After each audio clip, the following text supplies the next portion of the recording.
আমার গিফট আমি নিজেই নিয়ে নিয়েছি। গিফট দেখা শেষ করে এবারে খেতে বসার পালা। রাতও হয়ে গেছে ওইদিকে অনেক। এবারে বাড়িতে তো সবাইকেই ফিরতে হবে। আর কালকে যেহেতু অনুষ্ঠান ছিল, তো বৌদিদেরও না একদম রেস্ট হয়নি, ওরাও একটু রেস্ট নেবে। সেই জন্য আমরা তাড়াতাড়ি খেয়ে দিয়ে এবারে বাড়ি ফিরবো। খাবারগুলো ওই বাড়ি থেকে সব গরম করে নিয়ে এসেছি বড়দার বাড়ি।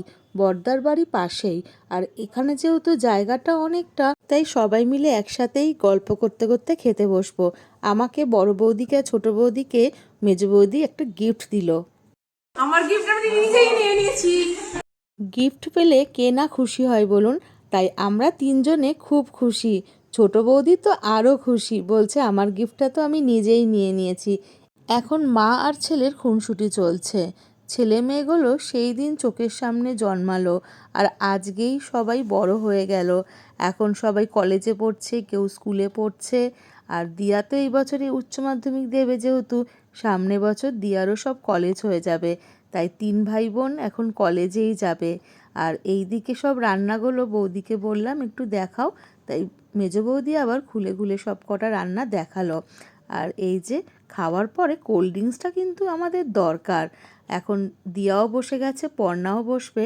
আর এই দিকে সুলগ্না আবার মোবাইলে গান শুনছে। ওর আবার গান শুনতে খুব ভালোবাসে।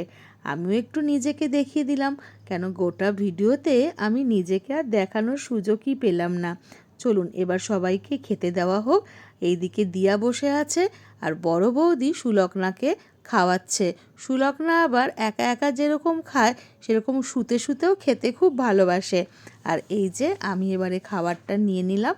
এখানে আছে ফিশ ফ্রাই, বাটার নান, ভেটকি মাছের পাতুরি আর চিকেন চানা মশলা। কালকে আমরা যখন রাতের বেলায় খেয়ে বাড়িতে ফিরেছি, বলছিলাম যেন ঠিকঠাকভাবে খেতেই পারিনি। আর বৌদি সেই কথাটা ঠিক মনে রেখেছে। আর যখনই খাবারটা আমাদের সব ছিল, বৌদি বলেছে আজকে রাতের বেলায় সব খাওয়া দাওয়া হবে। চলুন এবার এই ভিডিওটা এখানেই শেষ করি।